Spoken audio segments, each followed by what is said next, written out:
Que Jesus, nosso Mestre e Senhor, nos abençoe para que o nosso trabalho seja rico de oportunidades de reflexão, de estudo e, acima de tudo, de interação fraterna, vibracional, que temos entendido ser hoje um dos pontos fundamentais que sustentam o nosso trabalho, a fraternidade.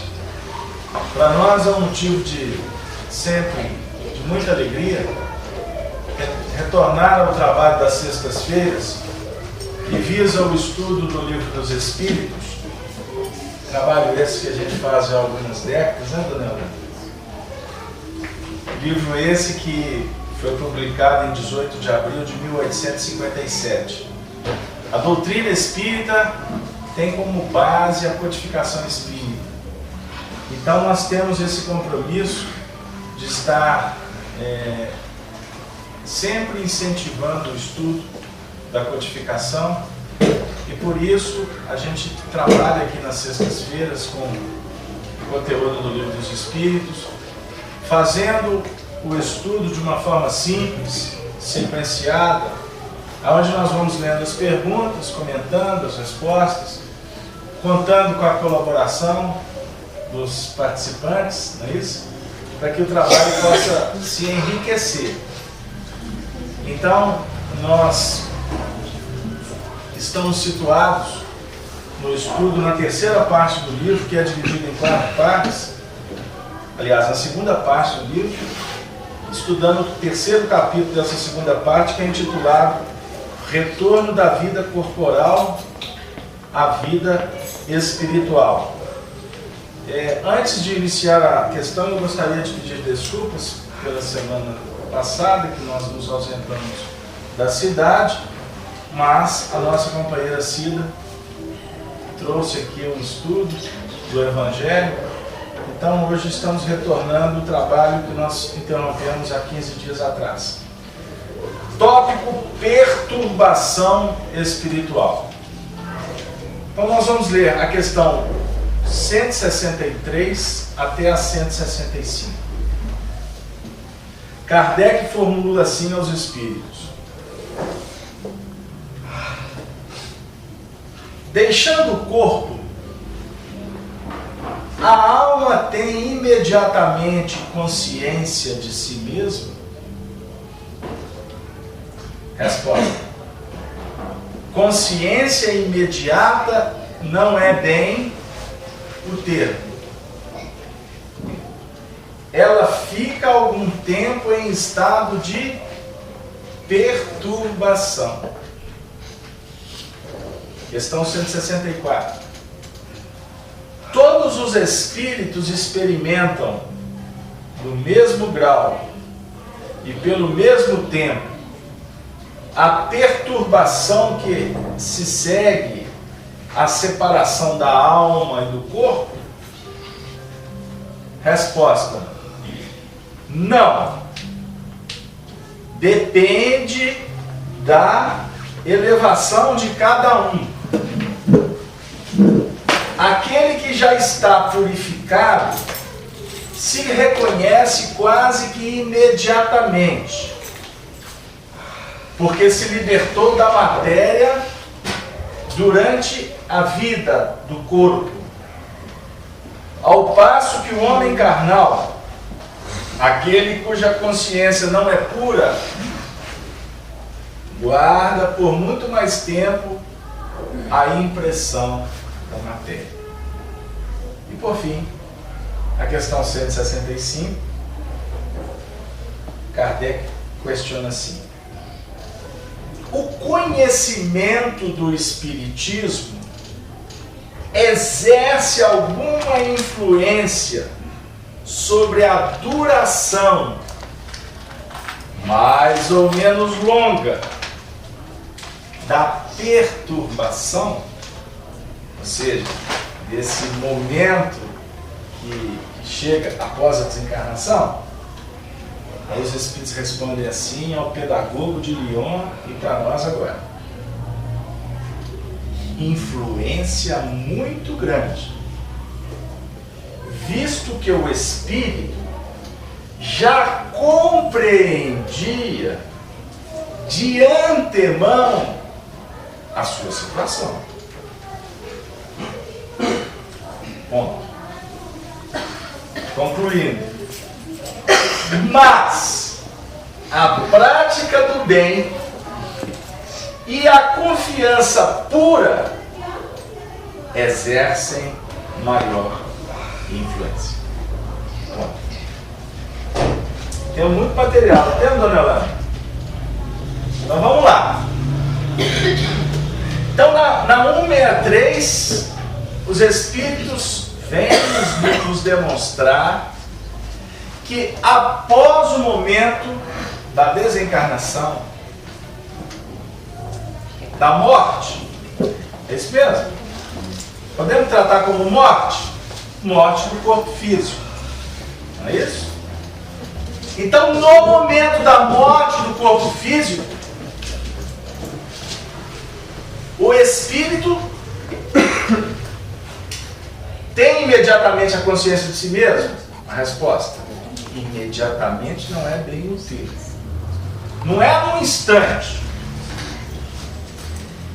A alma, ou seja, o espírito, vai viver uma perturbação durante alguns momentos. E essa perturbação vai demorar um tempo, que é diretamente ligado, proporcional à condição espiritual desse ser. Ficou claro esse ponto? Ficou claro, Dora? O que é perturbação? Confusão? Uma confusão. Pode ser um termo? Confusão de clareza, de entendimento. De entendimento. Perturbar. Ele vai estar vivendo um momento de um desequilíbrio. Né? Um desequilíbrio psíquico, emocional. Ele vai ficar atordoado. É isso que vai acontecer conosco? Vai, acho que vai, Cláudio. Todo mundo vai passar por esse momento, mas depois você vai ter o tempo. Agora A duração que é o outro faz. Se for pilha Duracell, vai ser um problema, né? Vão ser aquelas Paraguai. do Paraguai. Não vou falar isso não. Nós estamos sendo filmados ali. A mensagem pode chegar para os nossos amigos lá do Paraguai. Não é a pilha que foi produzida no Paraguai, que veio para a China e para o Paraguai. Mas agora você subiu a complicação dos chineses. Olha a complicação espiritual. Você já imaginou se tem um amigo na China assistindo? Alguém? Vai com seus filhos para lá. Isso pode dar uma perturbação espiritual grave. Hein? Mas muito bem colocado. A gente brinca aqui, quem está vindo a primeira vez, só para quebrar um pouco. Né? Mas o nosso trabalho é bem focado. Clay, é isso mesmo? Então vamos lá. O que é importante para nós é que a variação dessa perturbação é que é o ponto principal aqui da nossa discussão.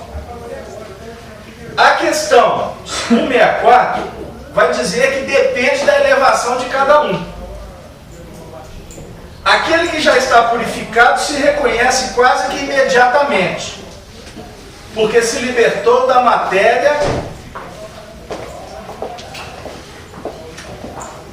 durante a vida corporal. O que significa isso? Não, já foi entendendo o processo antes de chegar a ver ele.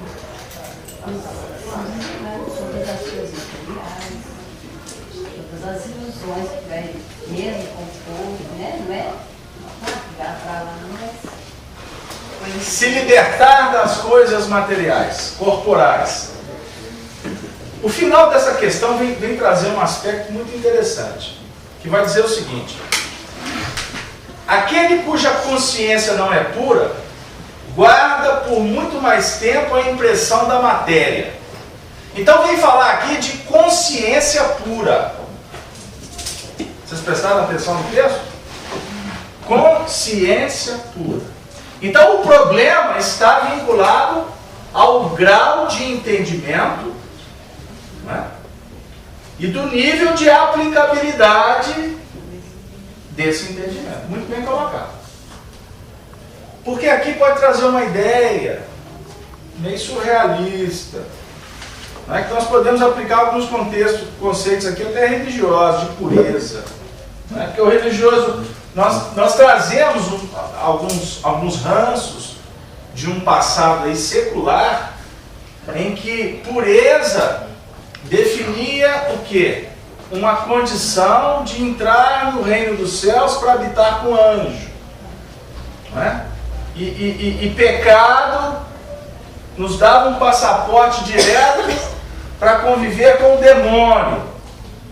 Aí se discutia como se purificar para se livrar do inferno. Aí a gente entrava no mecanismo que nos envolvia muito em vamos dizer assim, em comportamentos externos, né? Então, o religioso tradicional aplica algumas coisas, algumas práticas, que vai dar para ele condição de ir para o céu. E a gente foi vendo ao longo do tempo que não é bem assim. Que não é a prática que vai trazer para você pureza d'alma. Deu aí?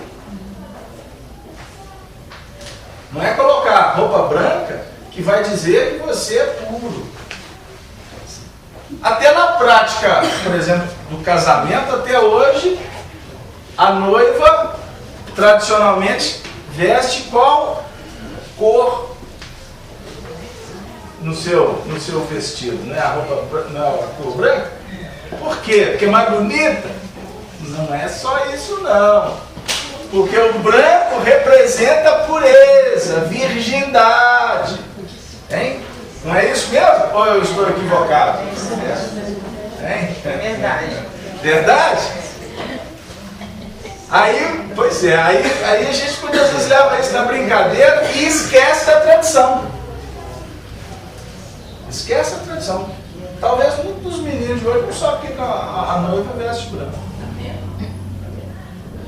Então, ou seja, se adotava determinadas práticas para garantir acesso ao céu. Eu estou batendo muito desse ponto aqui para a gente entender, porque senão eu vou ler isso aqui como católico, como protestante, como um ortodoxo, que eu vou adotar determinadas práticas para ir para o céu. E isso é tradição milenar. Então, por exemplo, o judeu, ele por costume não, muitas cadeiras aqui na frente, querido, pode sentar. Não come a carne de porco, porque a carne de porco é uma carne impura. Não é isso? Hein? Pois é. Então, nós vamos trabalhar isso com mais tranquilidade. Não é porque você vai vestir uma roupa, porque você vai no culto, ou vem ao centro espírita, ou vai dar o dízimo, né? O dízimo aqui no centro espírita é alto, né, gente? Não é só 10% não. Qual que é o dízimo aqui? Qual que é, Cláudia? Já pensou nisso? Então você está em falta. Você vai para um grau. Não é assim que a gente vai acessar o reino dos céus. Estou brincando? Não. Estou conversando. Eu estou promovendo aqui ilações. Porque nós, como espíritas, podemos estar repetindo muitas coisas. Não é isso, Cláudio? Ah, hoje é dia de sessão. Aí eu fico bem para... E não é assim. A mediunidade é um processo de interação que a gente investe de uma maneira consciente, rotineira, perene. Porque a mediunidade é um trabalho que exerce para o quê? Purificar a alma. Virar santo? Não. Nós criarmos uma condição em que a nossa consciência vai, vamos dizer assim, vai se estabelecendo num nível de tranquilidade, de harmonia, dentro de um contexto natural de vida. Deu aí, Márcio? Captou? Pois não, senhora. No nosso estágio evolutivo, Sim. você não acha que nós estamos assim, um pouco aquém dessa consciência pura? No nosso estado atual, deixa eu ver se eu peguei bem. Continua, né? Você não acha que nós somos assim, muito pouco evoluídos, vamos dizer assim, para ter uma consciência pura? Porque o puro não seria mais passando pelo bom? Vamos pensar uma coisa. Você não tem como mensurar a pureza. Porque a pureza, ela está na relação direta do que tu sabe e do que tu aplica. Então, a primeira coisa que tem que ser avaliado por nós é o que nós sabemos. O que você sabe? Passou alguns segundos, você já está revendo o que tu sabe.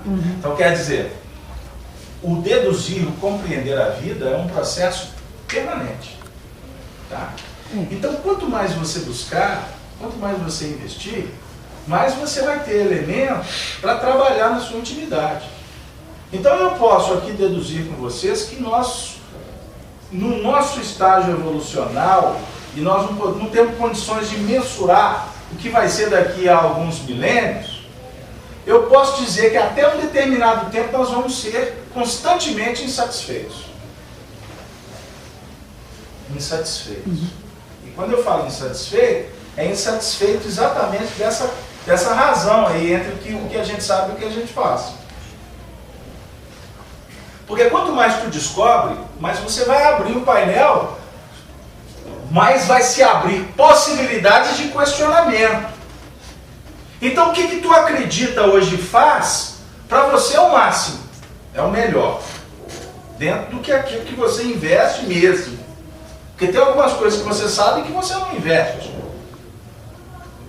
Estou abrindo? Ou está complicando? Vamos imaginar que existem vários departamentos. Vamos particionar o que vem a ser entendimento das leis da vida. Como o nosso trabalho aqui é um trabalho voltado para a questão moral, as nossas discussões aqui elas têm que estar focadas em quê? Em sentimentos que estão em busca de elevação, de sublimação. Então eu vou falar aqui, por exemplo, de virtudes. Vou falar da virtude da paciência, da virtude da bondade, da beneficência, né, do carinho, da amizade, uma série de questões. Se eu pegar, por exemplo, apenas no aspecto paciência, que é a ciência da paz, nós não podemos dizer que nós temos a paciência plena expressando em nós. Não é verdade? Então vamos traduzir isso. Tem alguns assuntos que você lida com uma paciência que é um negócio fantástico. Mas tem outros, né, Gisele? Estou falando, você concorda, né? Eu, por exemplo, tenho coisas que eu não tenho paciência nenhuma. Não dei conta ainda. Porque você não deu conta. Mas aonde tu já domina, você não tem conflito. E o assunto é o mesmo, paciência. Deu aí? Então, quando a gente fala em pureza, parece que se está padronizando, que você está generalizando, e o assunto não pode ser tratado assim. Por isso é que a doutrina espírita tem um diferencial que as outras não possuem. Embora todas sejam santas, sagradas. A doutrina espírita traz para nós uma revelação que exige de nós muito carinho e cuidado, que é a lei da reencarnação. Como dádiva de Deus.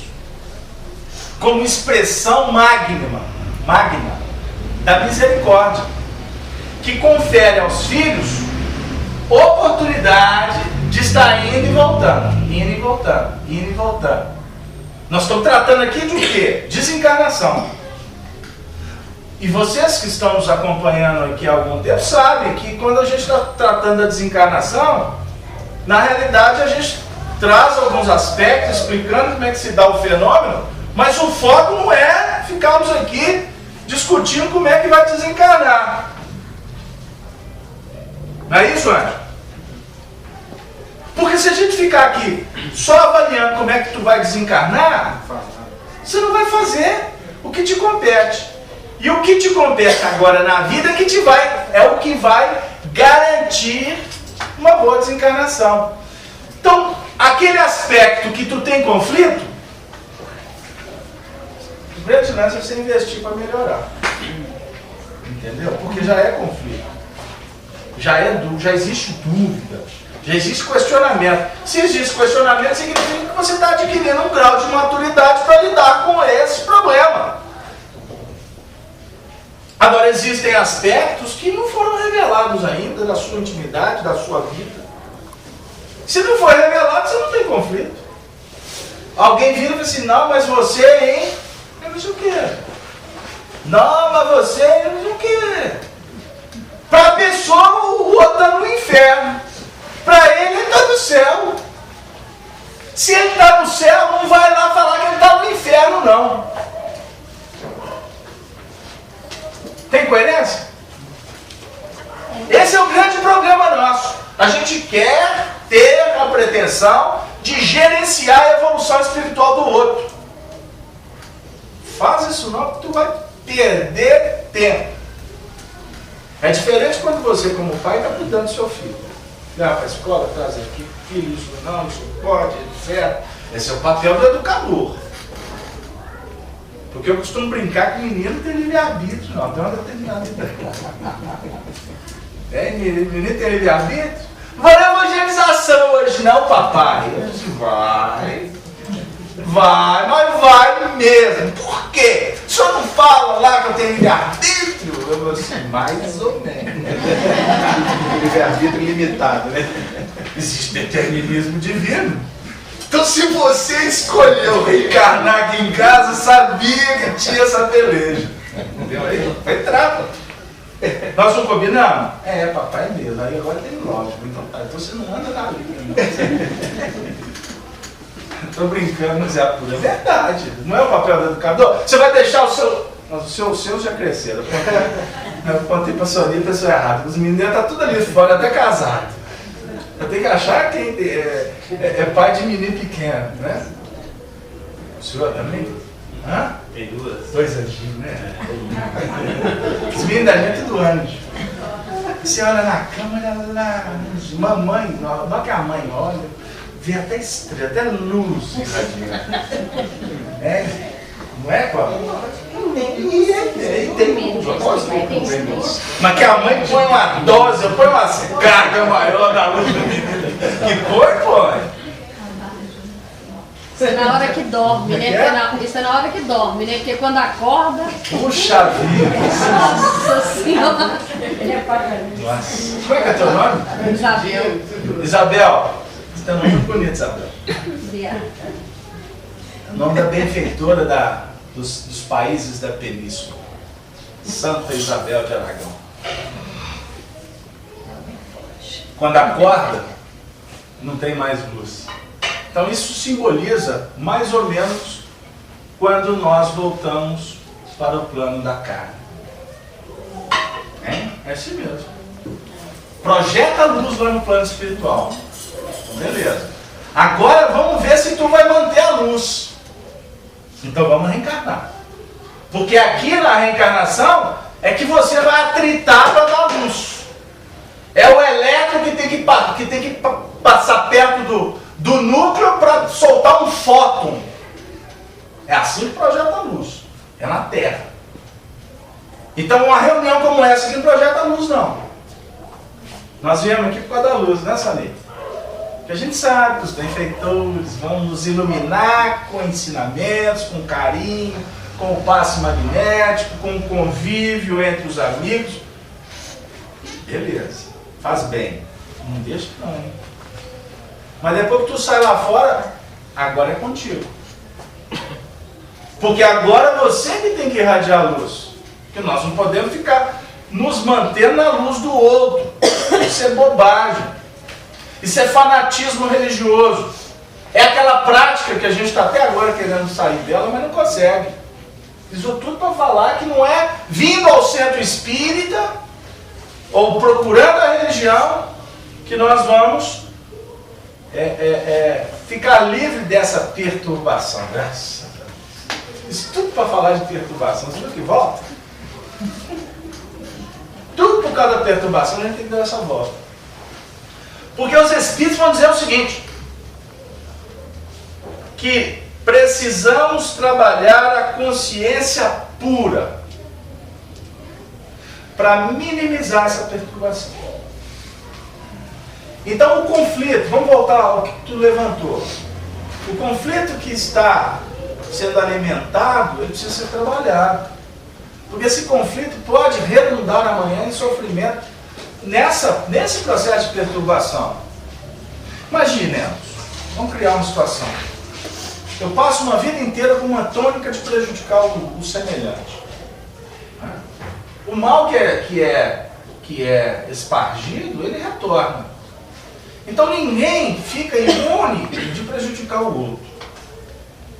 Ele pode até não estar muito consciente disso agora, mas alguma coisa está cutucando ele que ele não está no bom caminho. Não é assim?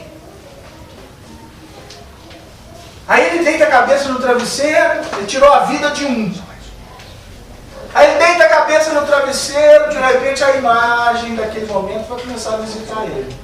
Está gravado? Porque na hora que ele tirou a vida, ele colocou adrenalina no ato. Hein? Teve emoção. Se tem emoção, meu amigo, registro espiritual. É vibração. Entendeu?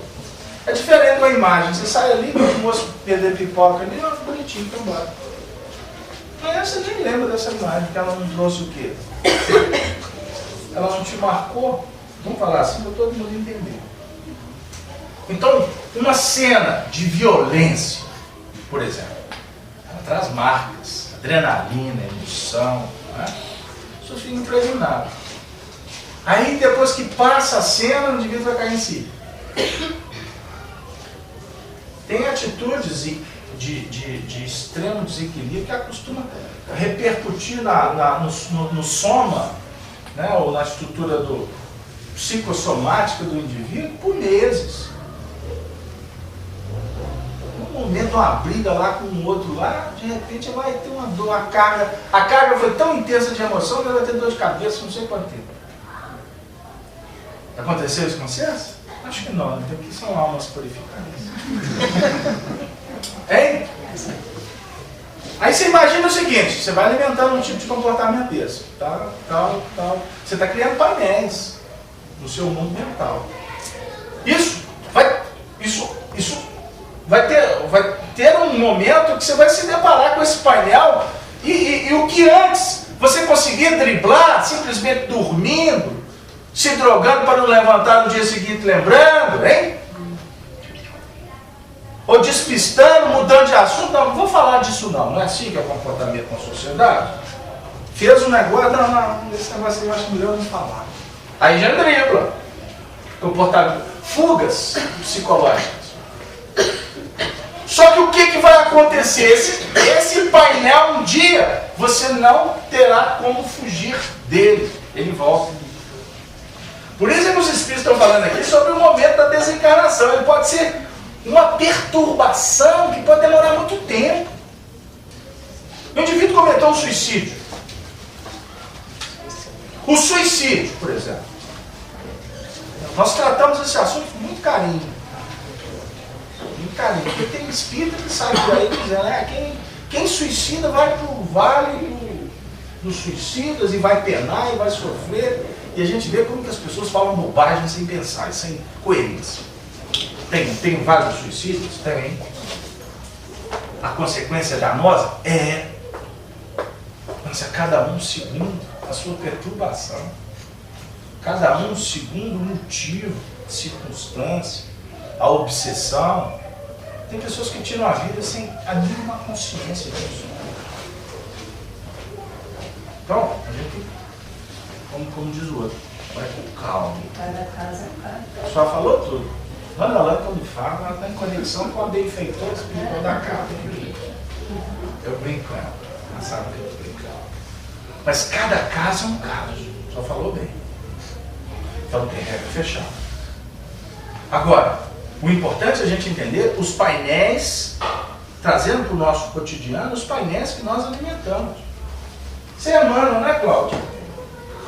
O Emmanuel, quando fala da morte, no livro Pensamento e Vida, é um texto, eu vou ler devagarzinho, porque ele é um tanto quanto enigmática, mas dá para destrinchar.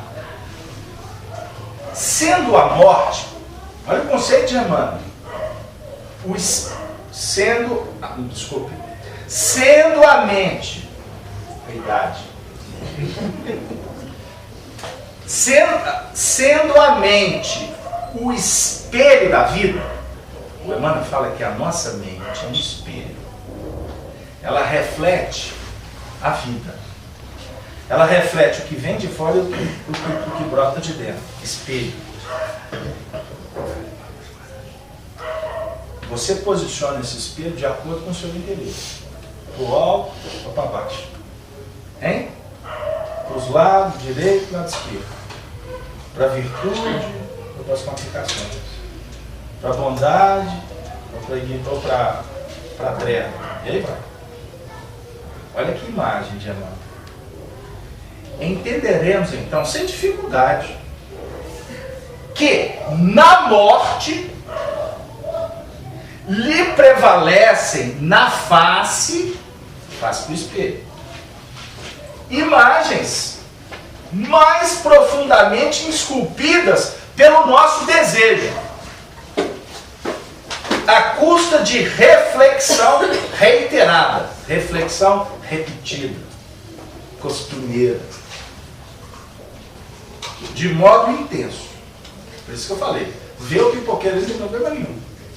Mas aquelas reflexões que mexem com o indivíduo, seja alegria desmedida, alegria sublimada, seja tristezas comuns ou depressões cultivadas, elas hão de se expressar. Aí, para concluir, guardando o pensamento, que é um plasma fluídico, pronto, me ajudou.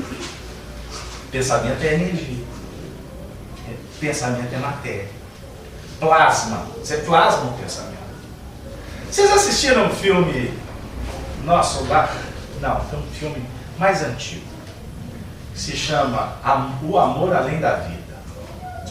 Vocês assistiram esse filme? Com o Robin Williams, aquele que faz o filme Peter Pan, e aí vai. Eu não sou muito de filme não, mas o Robin Williams, ele desencarna o pai de família, e desencarna a esposa dele, desencarna os filhos dele, né? Um acidente, é mais ou menos a história assim.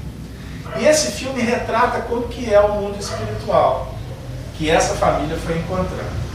Então, por exemplo, a mulher dele desencarnou, se não me engano, a Márcia que é boa de filme, ela suicidou, não foi? Não lembro, mas eu assisti o filme mesmo. Tá. Porque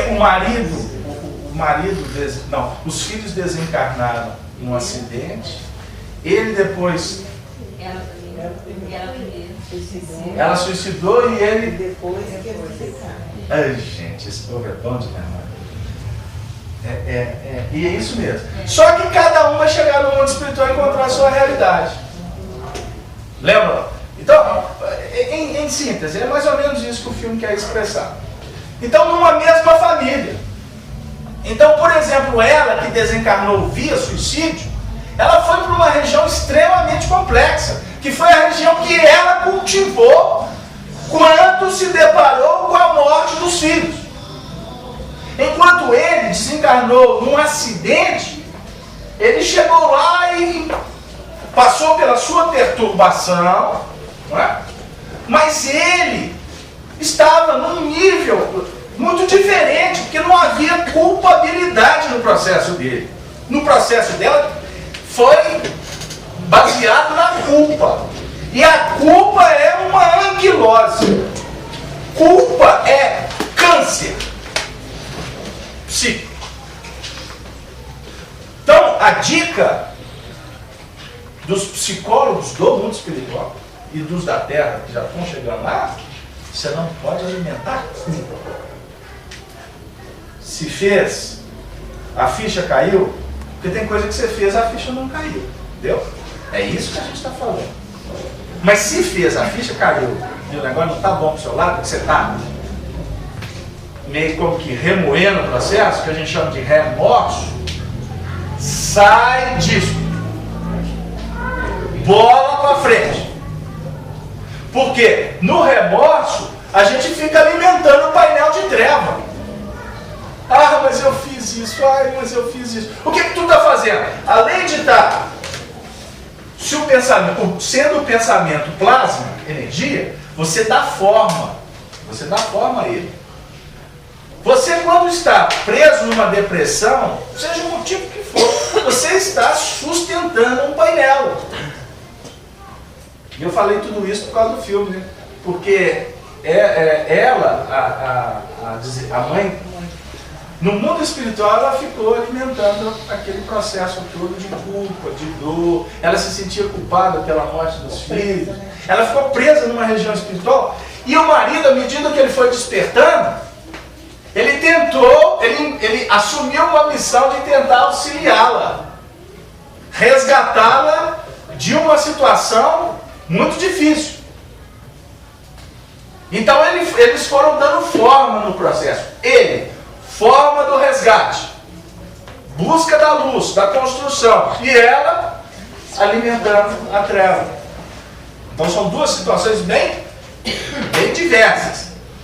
Então, voltando, a culpa, o medo, né, são mecanismos que podem estar sendo alimentados por nós e nos engaiolando em situações muito difíceis. Ok? Então, voltando, porque tudo isso vai definir então esse painel de perturbação. Então, costuma a entidade espiritual, ao desencarnar, ficar no mundo espiritual completamente sem noção. Inclusive, sem entender que desencarnou. Devia estar sedado no hospital, em coma. Costuma ele desencarnar e ele continuar nesse mesmo processo mesmo. É isso? Pode acontecer. Nós citamos aqui há pouco tempo um caso muito interessante narrado pelo Humberto de Campos, que o indivíduo desencarnou, aí no momento que foi acontecer a autópsia dele, ele tomou um susto tão grande que foi por conta da autópsia que ele se libertou do corpo. Na realidade ele já tinha desencarnado, mas ele estava vinculado ao corpo. Isso é muito mais comum do que se imagina. O indivíduo desencarna, a perturbação dele é de repente, ele foi tão vinculado às questões transitórias, materiais, do corpo, etc., que desencarna, ele participa do velório dele. E muitas vezes não sabe que quem está sendo velado é ele. Isso pode acontecer. É uma situação aflitiva, imagine. Imagine você no seu velório. Vamos criar uma situação assim. O pessoal não gosta, não. Acha que eu estou atraindo coisa ruim. O senhor Fernando me procurou quarta-feira aqui. A turma que vem mais, vocês conhecem o Fernando. O senhor Fernando é aquele que não admite que eu promova a desencarnação dele. Não, deixa para semana que vem. Eu falei, senhor Fernando, vamos treinar. Não, esse papo está muito ruim. Quarta-feira ele me procurou depois da reunião, falou assim, Carlos Alberto, estou indo para Petrópolis, né, porque ele é carioca, vou ficar 2 semanas a mais na reencarnação, não me incomode lá. Tá bom, seu Fernando, depois só volta, nós vamos continuar conversando sobre a desencarnação. Porque aqui é treinamento mesmo. Né? É treinamento mesmo, mas não é papo ruim não, viu gente? Porque ninguém aqui está querendo acelerar a desencarnação, não. Porque o Clóvis já até anunciou aqui no início da reunião sobre a perturbação, né, Clóvis? Que ele falou que ele vai ficar perturbado. Hein? Treinar para perturbar menos, ficar menos perturbado? Gente, o conhecimento. Kardec pergunta para os espíritos, o conhecimento pode facilitar? Pois é. Os espíritos definem que influencia, que a influência é muito grande, visto que o espírito já compreendia de antemão a sua situação. Então, estão vendo que é uma boa a gente estudar a nossa desencarnação? Vai melhorar. Vai facilitar. Né, dona Ela? Melhor, assim, que a gente tem que conhecer, tem que conhecer de todo jeito. Vai. Aqui, se você não quiser, você vai também.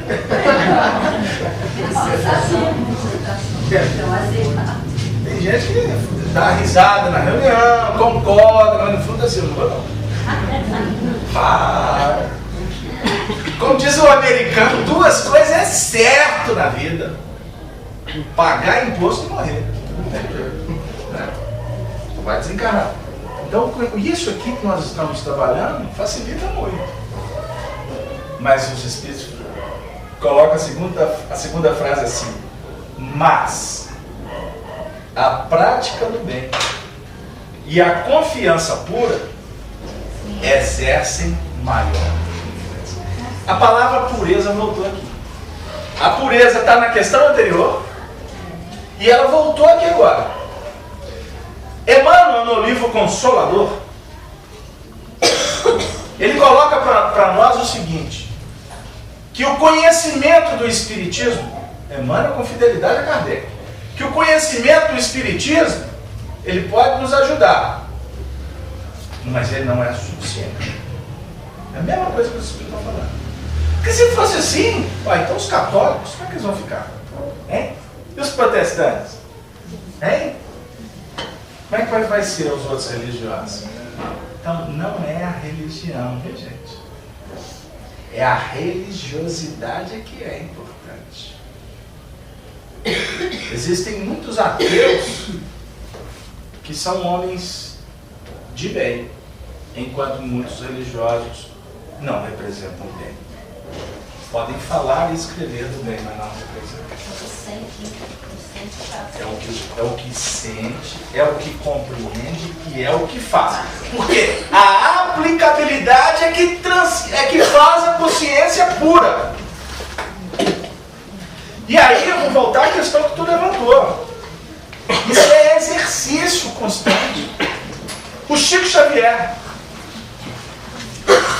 para todos nós, o Chico é uma alma pura. Chico Xavier chegou no mundo espiritual extremamente realizado. Tem gente que fala que ele foi recebido por Jesus, por Maria Santíssima. Mas eu tenho para mim que se eu mandar um e-mail para o Chico,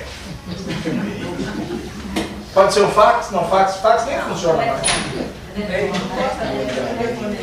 Não, ele não gosta de e-mail, não?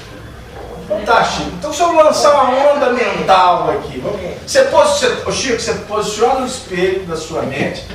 Olha pra você ver aqui, eu sou irreverente. Posiciona o espelho da sua mente que eu vou lançar uma onda mental. Chico, você está plenamente realizado? Resposta: não. Eu estou respondendo para ele. Eu acho que ele não. E se ele estiver realizado, se ele fala assim, estou pronto, ele não representa a nobreza que nós reverenciamos nele. Hein? Casal Alberto. Ontem, dia 30, foi aniversário da desencarnação do Chico. Todo mundo fazendo prece pro Chico. Semana espírita para todo lado aí. E eu sei. Gente, nós precisamos de tratar os assuntos com mais naturalidade. Jesus não aceitou o título de bom. Vai ser o Chico. Bom, ele falou para o Mancebo, é o Pai que está no céu. Porque no dia que alguém confirmar que é bom, ele está estagnando a evolução espiritual dele. Parou, coagulou. Jesus diz assim: sede perfeitos como perfeito é o vosso Pai Celestial. Deus não para. Olha o que Jesus diz: eu trabalho até agora e o Pai também. Deus está trabalhando. Amanhã todo mundo para, né? Sábado. Não, eu trabalho, eu vou dar domingo. Não, na segunda que é teu dia. Tá bom, mas você tem um dia, não tem que você descansar? Tirar férias, feriado prolongado. Né? Então tá, dona. Ela falou da dona de casa. Que a dona de casa não para. Você imaginou a dona de casa parar? Como é que faz o almoço? A casa para. Hein? A casa para, essa vida de casa. Já imaginaram? Você imaginar se Deus parar de amar?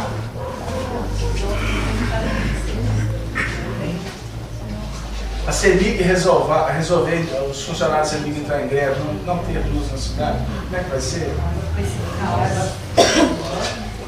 Não vai ter água, dona Yolanda. Dona Yolanda, se é água fria, não vai ter água. E sem luz não tem água, né, Clóvis? Não bombeia. Não bombeia! Como é que a água vai chegar na sua casa? Você imaginar? Hein? Então vamos pensar. A evolução é um processo contínuo. A gente estuda isso com Kardec no Livro dos Espíritos, na Lei de Progresso. Para que a gente compreenda o seguinte: que todas as vezes que nós queremos ou tentamos impedir o processo de progresso, o sofrimento vem por consequência. Então nós estamos falando aqui, já a segunda vez, de pureza de alma. Não é isso? O que promove saneamento da nossa alma se chama prática do bem. Está escrito aqui. E vem uma outra condição, e confiança. Prática no bem e confiança.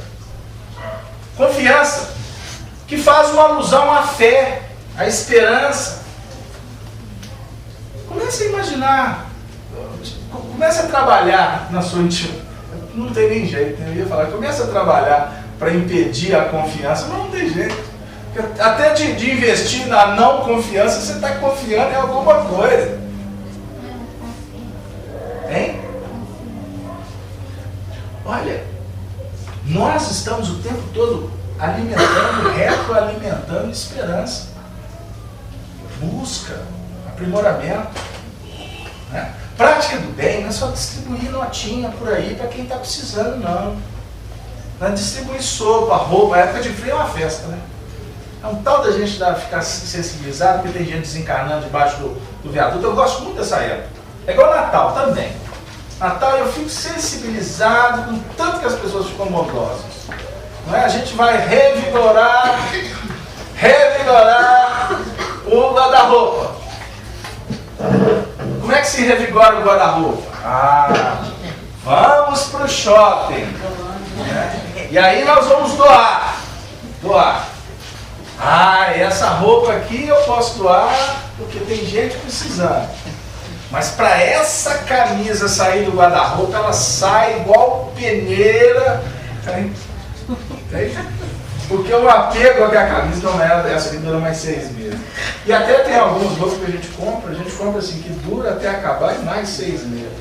Aí na hora que vai fazer a doação, a roupa tem petição de miséria. Até a esposa do indivíduo fala, mas como é que você tem coragem de usar essa camisa? Não, agora eu vou doar para os pobres. O sapato vai estar todo furado, com um chulé que ninguém suporta. Está ajudando os pobres. Okay? É tão difícil de fazer isso. Prática do bem, muito mais do que isso. Aliás, a gente tem que ter vergonha para doar as coisas. Escrúpulo, né? Você pode ser útil. Inclusive, se pode ser útil, a gente tem que saber até qual que é o público-alvo que você vai atingir com esse pobre. Pode ser útil, porque pode ser humilhante. Isso pode ser humilhante. Verdade. Então, às vezes você tem uma camisa aqui, a gente pode até oferecer com um jeitinho. Será que pode ter algum empréstimo? Pode ser útil? Às vezes a gente, não, leva para você. Não precisa. Estou ajudando. Não, prática do bem não é isso. O Chico Xavier foi um grande exemplo de prática do bem. Que ele dava do que ele tinha, do que ele podia dar. E a doação dele era uma coisa assim constante. Isso ele nos ensina com muita pujança. Quantas vezes Chico fazia o enterro de pessoas carentes, tanto desde a época de Pedro Leopoldo, ninguém nem tinha notícia, tirava do salário dele. Esse era o dízimo dele. Hein? E ele não sabia como é que ele multiplicava aquele salário que ele ganhava. Ganhava um salário mínimo. Na época da aposentadoria, Juscelino aumentou um pouquinho a cota dele, ficou constrangido porque o Juscelino aumentou o salário, a aposentadoria dele, ele achou aquilo constrangedor. Esse amigo do Jussa, o Jussa aumenta mais aí. Olha a diferença de comportamento. E o dinheiro que ele pegava era para o outro. Essa é a legítima beneficência. Mas ela não se limita a dinheiro. Porque, além do dinheiro, o Chico deu a vida para a família dele, para os amigos dele. Aí nós perguntamos, qual é a cota de doação que nós temos oferecida? O tempo, 300,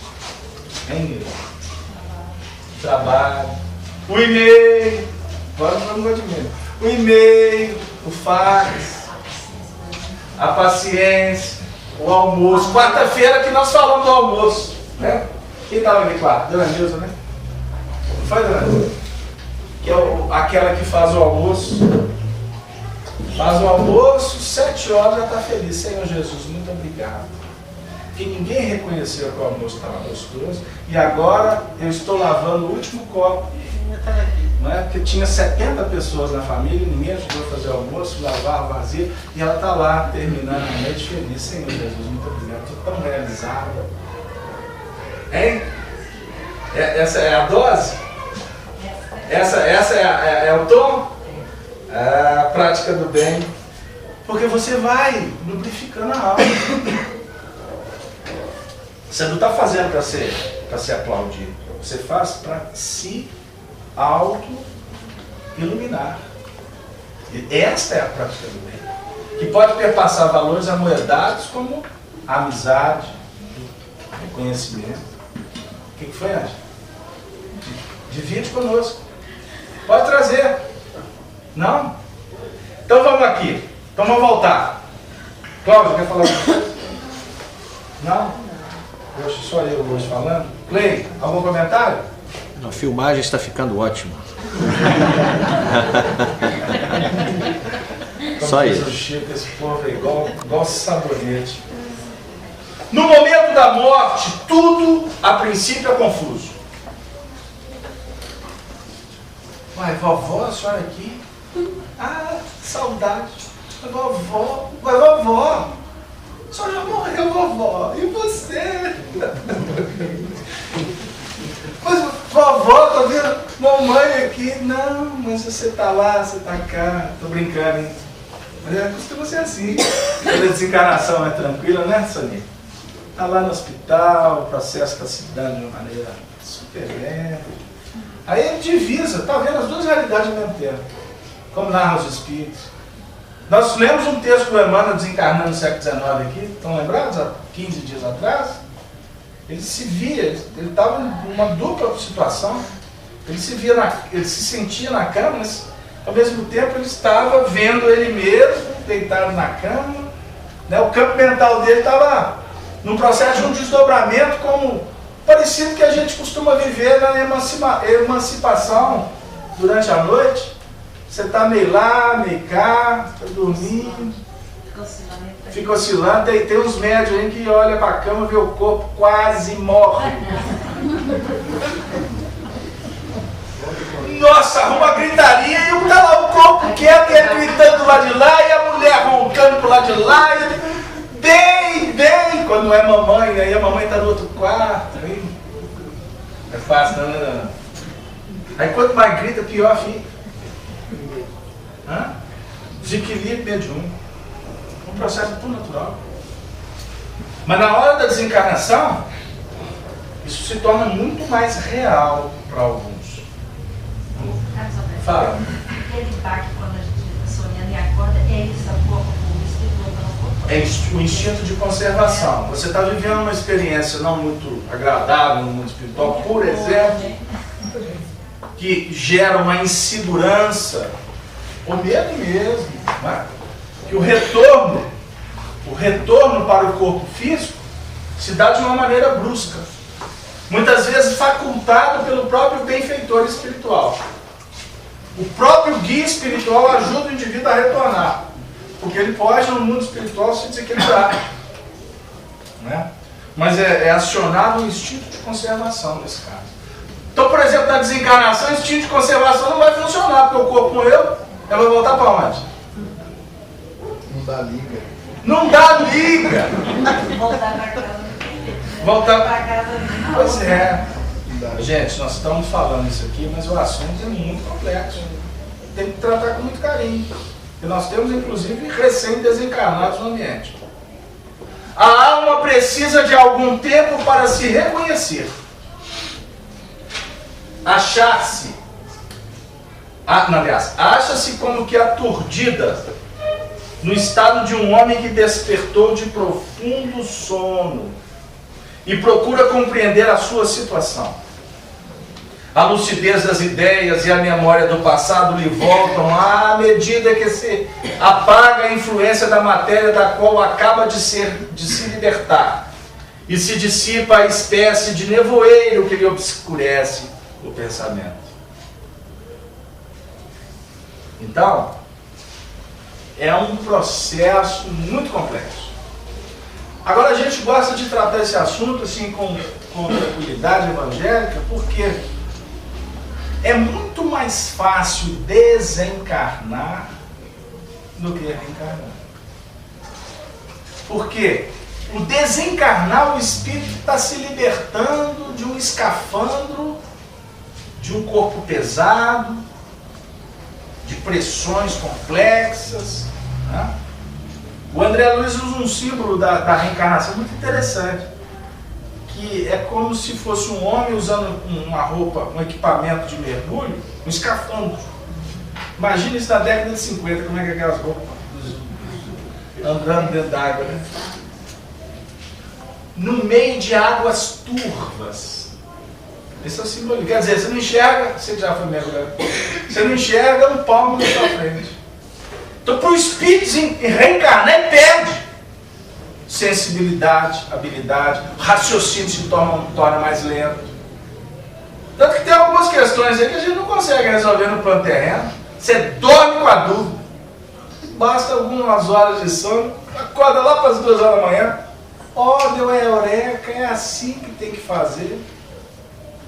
Né? Ganhou amplitude.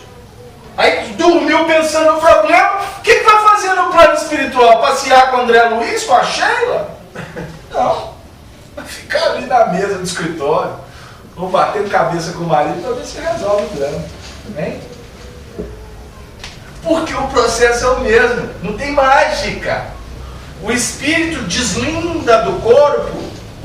O interesse dele continua, o foco continua. A realidade da noite, por exemplo, do sonho pós-sono, é a tônica do dia.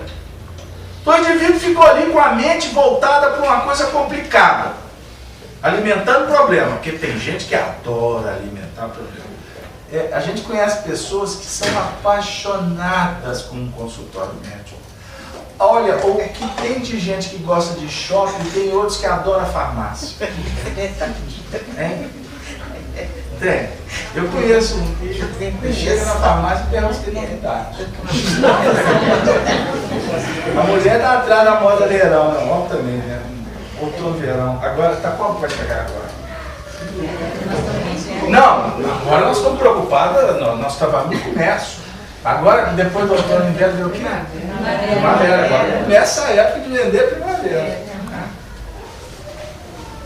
E ele está assim, na primavera, qual que é o grande medicamento para tomar? Vai chegar de noite, uma que dorme no corpo. Vai para onde? Na farmácia. Tadinho da gente que faz atendimento fraterno no centro espírita. Que história é mesmo. E quando desencarnar, onde que vai? Hã? A Gislene tá achando engraçado. Ô Gislene, mas é isso mesmo. É igual de indivíduo que só pensa de futebol. Na hora que dorme, para onde que vai? Você vai ver se acelera a reforma do Mineirão, porque ele não aguenta ficar sem Mineirão, porque ir para Sete Lagoas é ruim demais. Aí desencarna, para onde que vai? Hein?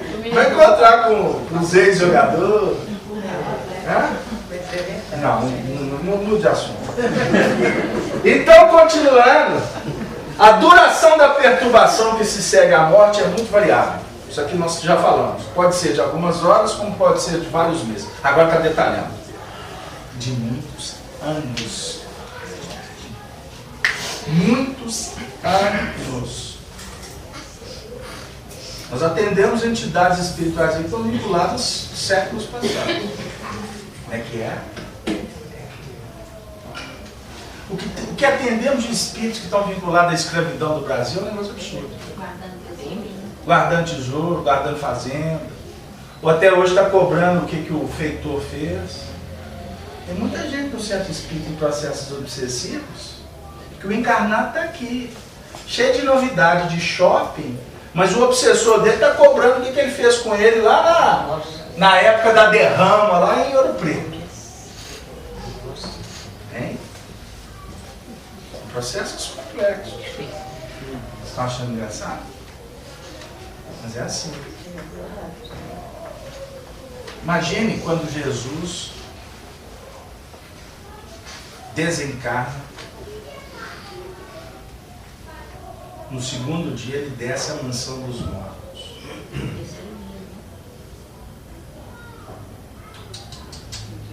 Número 3 não pode simbolizar descida. Número 3 simboliza a sese. Então ele desencarna na sexta-feira, no sábado ele desce à mansão dos mortos. Escreveram o credo sob profundas inspirações espirituais. E desceu à mansão dos mortos, diz o texto. Explica, Emmanuel, que ele desce à mansão dos mortos para cuidar daquela alma que houvera suicidado, que tinha sido instrumento da morte dele, Judas. Hein? Que Judas estava completamente aturdido. Porque em vida ele já estava obsedado. Ele amava Jesus, mas o amor se tornou uma paixão indébita. Judas esperava Jesus, aquele que iria libertar os judeus do jugo de César. E ele se decepcionou com Jesus. Porque ele queria que Jesus entrasse em Jerusalém para libertar a cidade santa num cavalo alado, com espada em punho. E Jesus, na entrada de Jerusalém, manda que eles pegassem emprestado um burrico. Isso causou um conflito em Judas. Mas, Senhor, tu tem o poder, o magnetismo da vida a mortos, visão a cegos. Ele imaginava Jesus utilizando um poder para, com um comando, derrubar cavaleiros, pôr fogo. Imagine Jesus entrando com um exército na Roma imperial. Era o que Judas visualizava. Ele estava aturdido. Naquela época eles esperavam isso, espada. Então, a perturbação dele foi tal que o levou a um ato insano, que é tirar a própria vida, que é um dos piores atos. Então, quando alguém tiver notícia, ou se tem registros de suicídios, não esqueçam desses seres, porque eles precisam de muito carinho, muita pressa. Eles estão vivos, eles não estão mortos. Mortos estão aqui, não, ele suicidou. Ah, quem ele suicidou? Não. Ele está no mundo espiritual vivo. Embora muitos estejam se julgando mortos, estão deitados numa cova, ou lá no cemitério. Por isso que tem gente que vai no cemitério e sai de lá pior do que entrou. Porque entra em relação com entidades sofredoras. Aturdidos, perturbados. Estão lá durante muito tempo. Então Jesus desce à mansão dos mortos em tese. Ou seja, ele entra numa dimensão espiritual para acolher o aturdimento de Judas, para começar já o processo terapêutico, para que ele pudesse se libertar. Portanto, toda a perturbação, independente do tempo que ela vai demandar, não esqueçamos que há amparo. Há presenças espirituais de alta magnitude, de seres que têm potencial de amar. Porque se despertar um indivíduo à perturbação, não é qualquer um, não. Entidades que estão presas no tempo são despertadas por mães, por almas gêmeas. Hein? O Leão Zago costumava falar pra gente aqui em Belo Horizonte: se quiser esvaziar um umbral, é passar uma nave cheia de alma gêmea. Todo mundo lá no umbral, uns estão dormindo, estão lá tristes, outros rebelados. Aí passa a alma gêmea, tudo de nave. De repente alguém levanta a cabeça e pensa: engraçado, que cheiro diferente. Isso aqui está muito repetitivo, é a alma gêmea que está passando. O coração dele já começa a palpitar. De alma gêmea, nós estamos falando de alma gêmea mesmo. E tem muita gente atrás de alma gêmea aí, vai gemer, que é uma beleza. Depois da algema. Hein? Tem isso? Mas quem não casa, quem não junta, né? Quem não namora procurando alma gêmea? Todo mundo procura alma gêmea. Porque faz parte da nossa intimidade, achar a cara metade. Agora tem um amigo meu espírita que diz o seguinte, que as almas gêmeas dos espíritas, eles são igual jabutis. Elas só chegam na hora errada. O indivíduo já está casado, 300 meninos no colo, né? Aí aparece a alma gêmea, ele fica todo sereré. Não sei que a minha alma gêmea não é ela. 18 anos, a dele está com 59. É a alma gêmea. Aí sobe o pé na jaca, né? Aí vai gemer, que é uma beleza, perturbado, longe das responsabilidades. Né, Magro? Tem coerência com o que eu estou falando? Pior que tem. Pior que tem. Então a gente brinca para falar de coisas sérias. Por quê? Para quem se abstém da responsabilidade, a perturbação é maior. Aí é uma questão de ordem natural das coisas. Porque você se afasta do núcleo de responsabilidade, a consciência acusa. Acusa. E lá na frente você pode até ficar embrenhado na ilusão. E não está escutando o menino que está passando fome aqui. Por exemplo. Imagine no mundo espiritual. Você desencarna. Procurando lucidez. E chega lá, você começa a ter que ser obrigado a voltar para trás. Olha lá a consequência dos seus atos. Olha o que deu lá. As consequências. Olha os filhos. E é o que pega. É o que, como a gente brinca aqui, né, que mexe no bolso. É o que mexe na consciência dos pais, dos filhos. E olha que a gente tem escutado relatos que nos levam, né, Cláudio? Profundas reflexões. Que uma das coisas que mais dói na consciência do indivíduo espiritual é ter abandonado a responsabilidade deles, principalmente no que tange a família. Aqui passa, aqui a lei chancela, os homens, qual participa. Se eu fosse você, eu já tinha separado dele. Olha o que ele faz com você. Quantas almas entram no centro espírita para conversar conosco, chafurdada, afogada em lágrimas, porque está a sociedade inteira pressionando para que ela abandone aquele desgraçado do marido. E no fundo a alma diz assim: mas eu não posso. E até quer, mas eu não posso. E a sociedade é que faculta. Por que é tão fácil abandonar a responsabilidade, chutar o balde? Não é verdade? Só que o mundo espiritual, ele é matemático. A contabilidade divina é inequívoca. Aqui a gente põe número aqui, tira ali, traz para cá. No mundo espiritual, é fatos e dados. Eu costumo brincar dizendo que aqui, que brasileiro no mundo espiritual se dá pior do que qualquer outra nacionalidade. Hein? Tem caixa 2 no Jeitinho espiritual. brasileiro. Porque o brasileiro aqui dá jeitinho em tudo, né? Não tem caixa 2 No mundo espiritual, caixa 2, meu filho, costuma ser a caixa do segundo andar das trevas.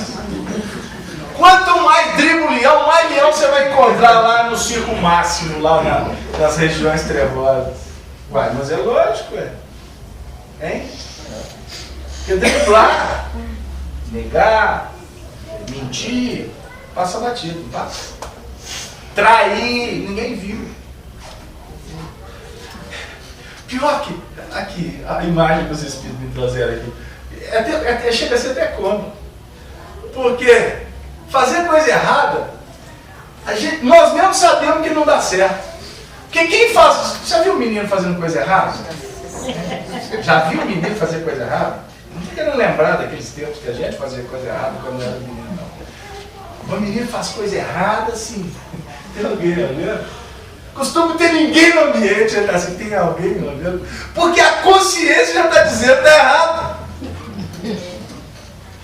Chega no mundo espiritual, o que vai acontecer, gente?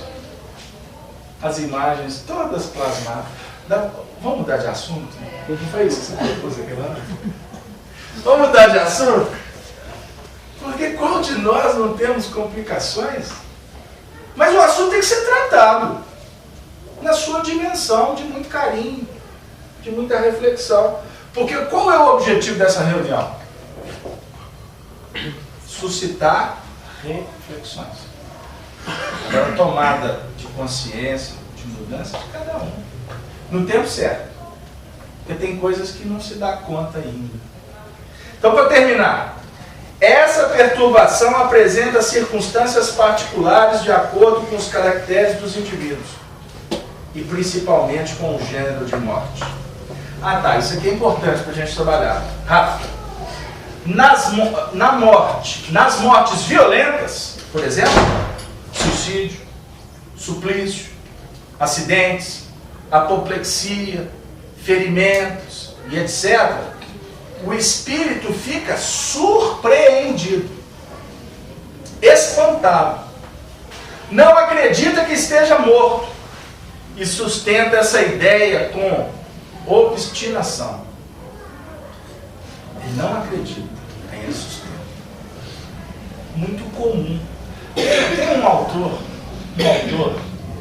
ele se chama Luiz Sérgio. Ele escreve muito uma linguagem muito jovem, né? Porque ele desencarnou jovem. Num acidente, ele morava em Brasília. Vamos ver se tem tanto tempo que eu li essa obra. Ele morava em Brasília e ele desencarna num acidente.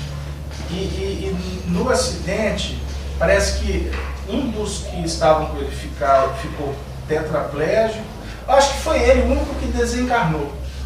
Então, no momento do acidente, ele narra que ele vendo a cena do carro que foi ao encontro de, parece que um caminhão, essa cena ficou se repetindo.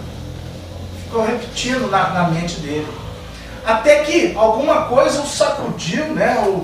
Trouxe que foi o benfeitor espiritual, né? Mas na hora ele disse que alguma força, como se desse um surgidão dele, um choque, Oi? Sim, aí ele parou, como se, pô, o que está acontecendo? Aí ele olhou para os demais, né, e viu que eles estavam numa situação difícil. O primeiro impulso dele é ter que procurar ajuda. Então ele sai do meio das Ferraris, né, e foi procurar ajuda. E ele começa a correr no asfalto, na estrada. Ele não houvera se dado conta que ele tinha desencarnado.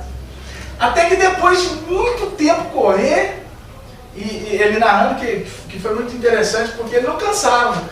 E aí ele começou a ter um conflito. Mas engraçado, eu estou correndo há tanto tempo e não canso, porque ele dava umas corridinhas assim, né? Sedentário, etc. Uma corridinha já estava cansado, até que ele se lembrou da mãe.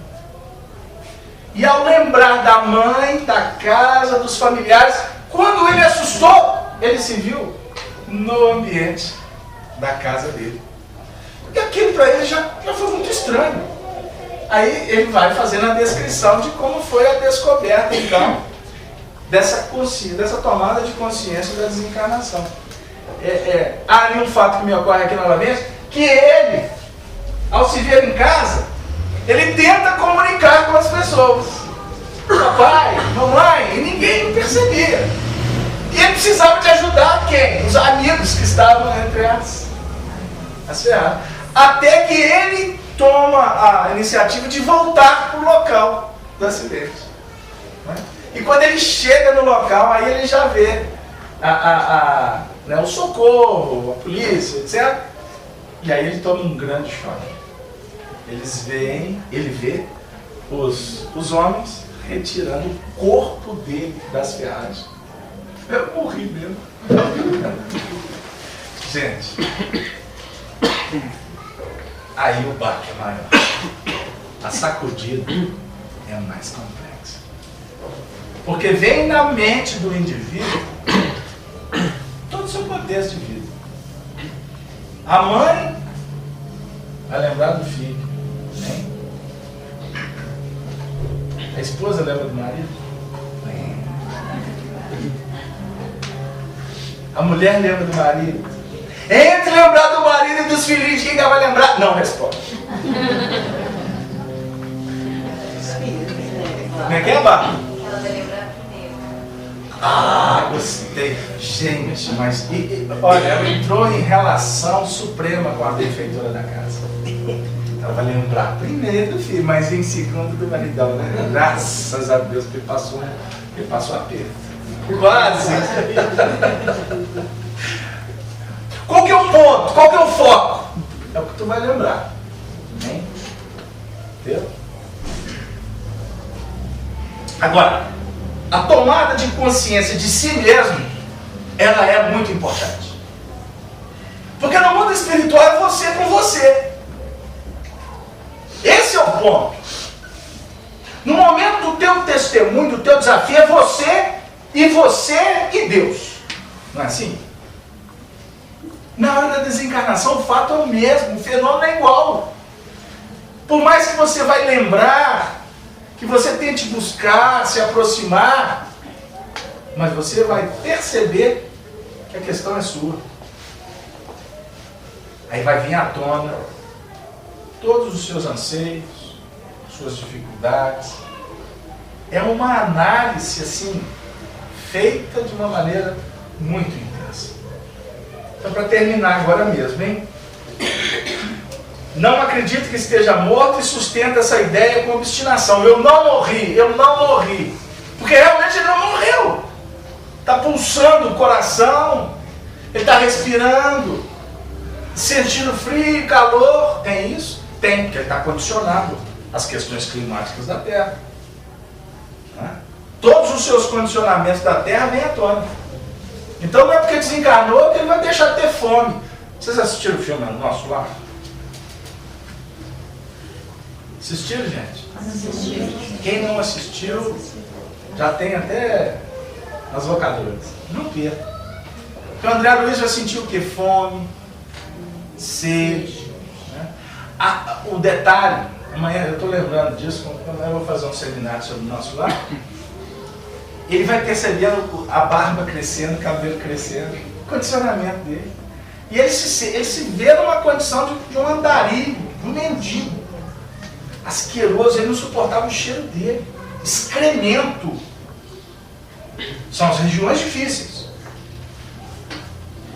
E aí, no entanto, vê seu próprio corpo, sabe que esse corpo é seu, mas não compreende de que se acha separado dele.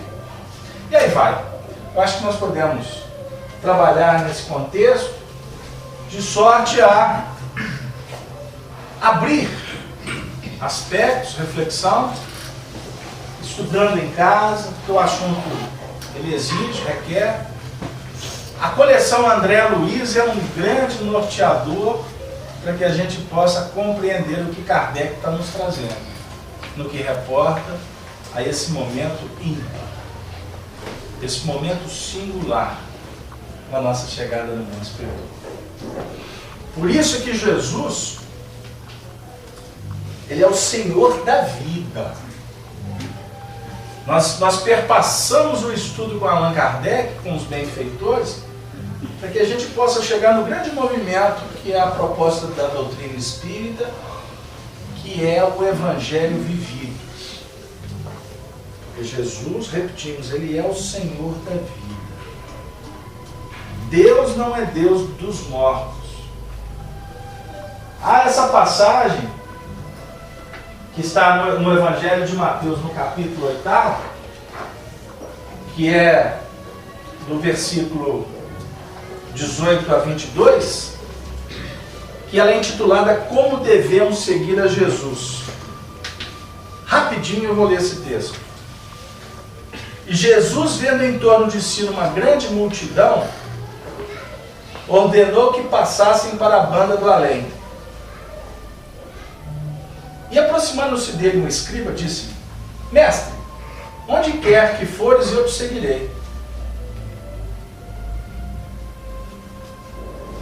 Aí disse Jesus: As raposas têm covis, e as aves do céu têm seus ninhos, mas o Filho do Homem não tem onde reclinar a cabeça. E outro dos seus discípulos lhe disse: Senhor, permite-me que primeiramente vá sepultar meu pai? Jesus, porém, disse: Segue-me e deixa aos mortos sepultar os seus mortos. Dois aspectos.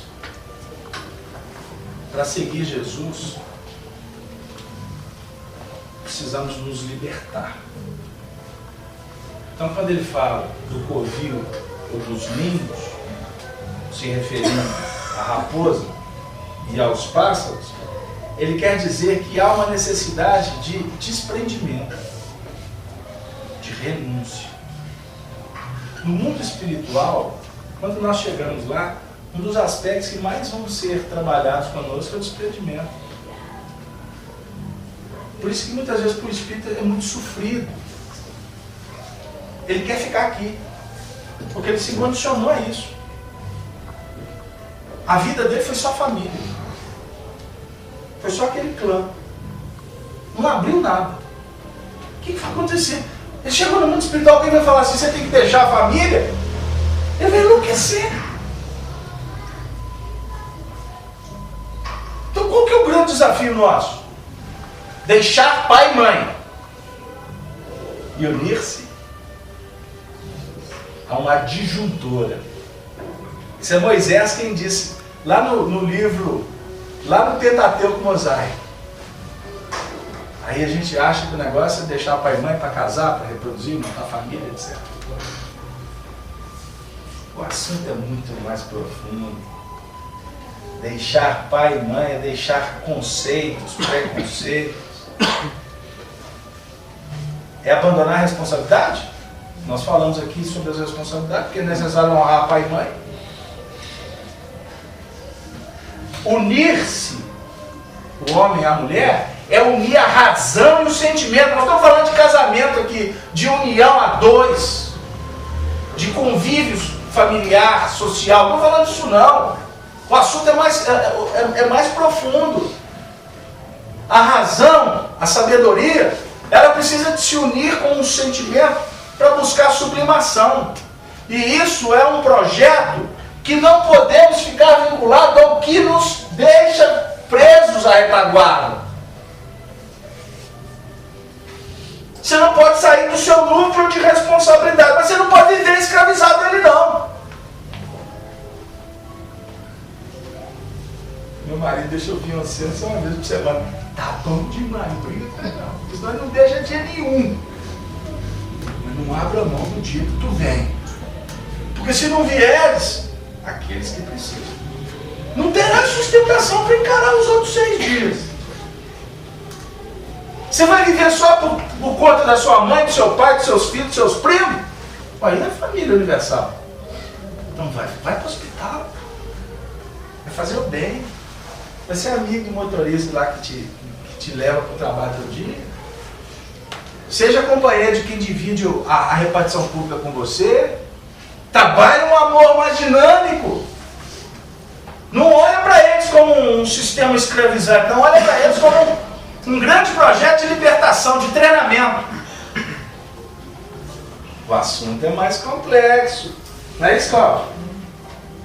Agora, deixar, Senhor Jesus, eu preciso sepultar meu pai, eu tenho que te seguir. Jesus falou assim: deixa aos mortos o cuidado de enterrar os seus mortos. Ele estava falando para deixar lá o pai dele como indivíduo, lá, como indigente lá, não promover o enterro dele. Nós acabamos de falar que o Chico fazia enterro lá de um monte de gente. Puxa vida, como é que a gente fica preso? Vai lá. Vou contar uma história que eu já repeti ela várias vezes. Sony já conhece, Cláudio, turma toda aqui antiga. Eu convivi com um companheiro que ele me deu uma lição que eu jamais vou esquecer. Nós trabalhávamos em uma outra casa espírita aqui em Belo Horizonte, o irmão Berto. Eu coordenava a área doutrinária da casa, que envolvia reuniões, palestras, seminários, etc. Tínhamos um companheiro que trabalhava fazendo os estudos da reunião pública de quarta-feira. Um companheiro militava na área de saúde, coordenava pronto-socorro aqui, trabalhava, ele sempre chegava cedo com aquela roupinha de médico branca, toda suja, encardida, que ele começava a trabalhar às 6 horas da manhã. De noite ele estava lá batendo o ponto dele, fazendo a tarefa com Jesus. Também, que de dia também com Jesus. Ele chega para fazer a prédica às 7h25. O horário da reunião começava às 7h30. Ele desce do carro, na hora que ele está na porta do centro, o telefone celular dele toca. Tem uma notícia para o senhor. O seu pai acaba de desencarnar. Estava enfermo, certo? A mulher dele. Liga para fulano, parará, toma as providências aí, porque eu tenho uma palestra agora, tem umas pessoas me esperando. Na terminar eu chego aí. Tchau, princesa. Eu encontrei com ele, em seguida ele me procurou, disse: em Caso Aberto aconteceu isso. Eu falei para ele e falei assim: como é que você está? Você quer que eu faça o estudo para você? De maneira alguma. Eu estou aqui para falar da vida. A turma tem uma conta lá. Eu vou terminar aqui, eu vou lá para falar da vida para eles. E ele entrou, fez o estudo, eu fiz questão de acompanhá-lo. E ele falou da vida. Então isso é uma lição para nós de um valor inestimável. Não fica preso no que está morto. Deixa que o passado resolve. Se a vida não te convidou para retornar, segue adiante. Passe. Não deixe suas responsabilidades. Mas não esqueça que nós não podemos ser escravos. Hein? Nós não podemos ser detentos. A vida está oportunizando para nós excelsitude, eternidade, imortalidade. Nós estamos caminhando aqui, dividindo, trocando experiências. Amanhã não serão mais nós. Amanhã não estaremos mais uns diante dos outros, nós estaremos em outro lugar, com outras pessoas, em outras famílias, sendo pais de outros filhos, filhos de outras mães, outros pais. Essa é a lei. Portanto, Jesus vem nos mostrar a beleza de nos amarmos uns aos outros como Ele nos amou, ou como Ele nos amará sempre, sem seleção, sem privilégio, amando a todos, amando a vida, amando a oportunidade e se colocando sempre à disposição para que Deus faça de nós instrumentos da paz. Porque aonde há paz, não tem ódio.